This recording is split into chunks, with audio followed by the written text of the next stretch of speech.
The latest Pompey news, updates every day from the Pompey Sound news desk. Callum Lang is talking to the club website, and in a good mood naturally. It's been a frustrating period for us, and the result just relieves a bit of the pressure, so we have to take belief from it. We want to make Fratton Park a difficult place for sides to visit, just like it was on so many occasions last season. Our home form was what ultimately kept us up, and so we've been looking to get back to that as quickly as possible. I feel like Saturday could have been the start, and we didn't allow any negativity to set in. We just focused on the job at hand. We started pretty well, and of course it was disappointing to concede, but we'd been playing some good stuff, and needed to remain confident in what the gaffer wanted us to do. In the second half, we were able to get the press right, which is a big part of our game. We're well aware what we are capable of. As soon as Murph gets the ball, you know where it's going, and I've made the run about 20 times in the past 2 games. All for that one moment. I've got to get myself in those positions, wherever I'm playing, and I know that he's going to put it on a plate for me.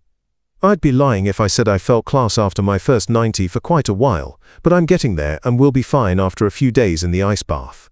The hamstring feels fine, and the main reason why we opted for the surgery was to reduce the risk. I just want to keep going now. There's something about Langy when he's on fire, and almost always when he's playing he's on fire. He's everywhere. He chases everything. He does the press, I presume, perfectly. It's a bit of a trade secret as to exactly what type of a press Pompey want to play. John Messina wants them to play, but they know when they're getting it right, and evidently when they're getting it right, it's very effective. And Lang presses as well as anybody. Segicic is pretty good, but I'd say Lang is our man when it comes to chasing the ball down. And then when he's got the ball, he's very, very aggressive. He's direct, and we like that, don't we? But most of all, he's got a tremendous instinct as a goal scorer. He gets into the right place. And the more Murph finds him, the more Murph is going to grow in confidence and believe in his ability to, as Lang put it, just tee it up for him. Tee it up for him. Quick postscript to Saturday. John Messina has revealed that Hayden Matthews came off with only a minute of normal time remaining, I believe, because he still can't quite do the 90 minutes. And that is a slight concern, but one that they are addressing, and which we can hope will be eradicated in the not too distant future. John Messina has been pressing some buttons for Hayden Matthews. I thought Hayden was outstanding. Overall, he was very good on the ball and off the ball. For us, one of the big frustrations with him this year is that we saw his promise last season when he came from Australia and played straight away. It has taken him a bit of time to get back up to that, but I did think he was much more solid against Swansea, and he went again against Blackburn, with his best performance of the season. Hayden had that really bad injury against QPR in February, and played on at the time. I'm not really sure why he hasn't gone back to those levels. It's an interesting one. It has taken him a bit of time to get his match fitness and match sharpness going and being as comfortable as he needs to be. We saw glimpses of that against Stoke, then he went backwards against Birmingham and didn't quite look himself athletically, regardless of the fact we wanted him to be a bit more dominant and to win his headers. However, he's just put it back together very, very well in the last week or so. He's pushing Hayden Matthews, isn't he, John Messina? You can tell. And of course it was his main position, centre-half, so he speaks with additional authority besides all the coaching badges that you can get. If you've actually stood in those boots as the number 5, then you speak with that much greater authority. And I'm sure Hayden Matthews is very good at listening too. But what Messina is saying there is that he was a better player just after he arrived. Maybe that was the enthusiasm, the adrenaline, playing on a new continent, in a new city with 1 or 2 Aussie mates knocking around, which must have been exhilarating as well. And maybe he just had the wind in his tail. But he did look very, very competent when he arrived. Didn't he get thrown in 48 hours after the plane touched down, I seem to remember, because we were centre-halves were a bit thin on the ground at the time, and he did so well. But what Messina is saying now is he hasn't quite got back to that standard, and Messina believes he can get back to that standard. And one of the ways he's going to help Matthews get back to that standard is by saying publicly that he's not quite there yet, and he needs to pull his socks up just another half an inch, and then we've got ourselves a very solid young up-and-coming centre-half. Guy Whittingham has been speaking to the BBC about the chances of using Blackburn as a springboard. Blackburn were the third best away team this season behind Coventry, and it's a great result and a needed one.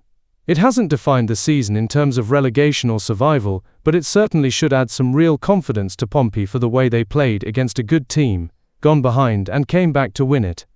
It's one of those days when you feel that there could have quite possibly been a shift in Pompey's season, especially when they really needed this result.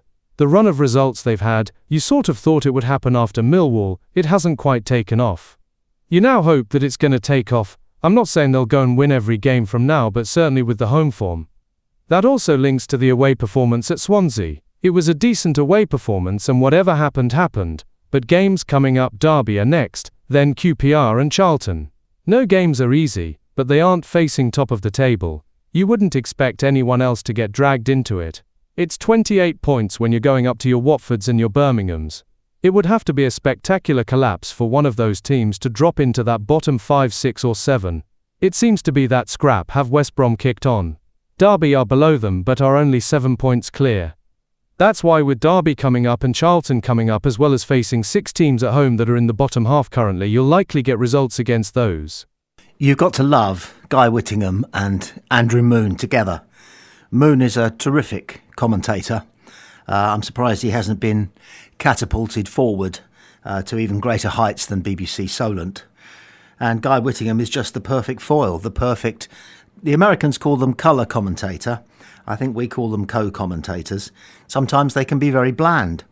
And Guy doesn't exactly, he doesn't do a Jonathan Pierce about it. But you can sense what a deep Pompey fan he is, how deep it runs. The fact that he wants Pompey to do well and he wants Pompey to win, you can just sense it. He feels as though he ought to project some kind of neutrality into what he does. And he does that by, funnily enough, in that article, in that piece, he refers to Pompey as they. Well, it's we. And we know, Guy, that in your heart of hearts, it's we. But you're a professional and you try to maintain some kind of objectivity. So you refer to Pompey as they. But your main point, of course, is absolutely spot on. We've got some, on paper, easier games coming up. Derby, QPR and Charlton, technically, and of course we all know that there are no easy games in the Championship and so on and so forth. So anybody can beat anybody on the day and it's a level playing field and blah, blah, blah. But it is still marginally more pleasant and potentially more prosperous to be facing teams who are down towards that part of the league table, which at the moment we unfortunately inhabit, but hopefully not for long. Let's hope that Whittingham's crossing of fingers and reading of the runes comes to something, and we get something, maybe plenty, from Derby, QPR and Charlton. And as he quite rightly says, from the rest of our games this season. Up north, the Lancashire Telegraph is telling readers about the moment the Blackburn game turned Pompey's way. Rovers led 1-0 at Fratton Park thanks to Yukio Hashi's superb individual effort, but failed to capitalise on their advantage. The game turned on 60 minutes when Pompey created a hat-trick of chances. Ainsley Pears twice denied Connor Chaplin either side of a Yuri Ribeiro clearance off the line. Minutes later, Callum Lang equalised. Messinho felt the chances they had just before was the turn point in the game. I sat in the office at half-time thinking about the message to the players. We didn't show anything tactical or technical. Blackburn are a really good side and have some players who can hurt you. It was a decent enough performance in the first half, particularly off the back of the disappointment on Tuesday night, but that was probably all it was decent. I felt there was more to come. We just lacked a little intensity and aggression in the final action of anything we did defensively and on the ball as well. We probably didn't come out in the second half and do that for 10 to 15 minutes, but once we had that triple chance on 60 minutes, the whole game changed off the back of that. The win cuts the gap between the two teams to 3 points. Portsmouth had only won 2 of 11 games beforehand, and so this was a huge comeback win. With 3 losses, including the last time we were here at Fratton Park losing the game, it meant this was very, very important, especially having dropped into the bottom 2 this morning, he continued. more importantly, was the nature of the game and how it panned out. The fact we got back into it, the fact we have given people something to cheer about and believe going home, that's the biggest thing for me. When we actually knuckle down and do some of the right things and attack with intent, I think we can be a good side. When we don't do those things, we're not particularly good. That was the pleasing thing for me. I have seen that a lot this year, but maybe just without the final sprinkles on top, and being ruthless in front of goal. We put all of that together in a half-an-hour spell towards the back end of the second half. Of course, we weren't to know at the time that it was going to be a game-changing moment, because it was very exciting. 3 snapshots, one after another. We had men in the box, therefore. All the shots were good, strong and on target, and Blackburn defended desperately and must have been mighty relieved to have got the third and final effort away, and they could sort of jog towards the other half of the pitch, going few. And we, I think, the fans, and possibly the players as well, in fact, yeah, definitely the players, must have felt, oh, I hope that's not our chance come and gone. But actually what happened was it lifted us in the stands and it lifted the players on the pitch. Was the Lang goal down to those 3 close escapes for Blackburn? It's in the mix, isn't it? But the other thing that's worth taking from that piece in the Lancashire Telegraph is John Massino's phrase about the sprinkles on top. It's a beautiful, beautiful way of describing how, you know, you get the sort of, I'm going to mix my meal metaphors here, but, you know, you've got your meat and potatoes underneath, which is where you do your defending and your covering and your marking and your tackling.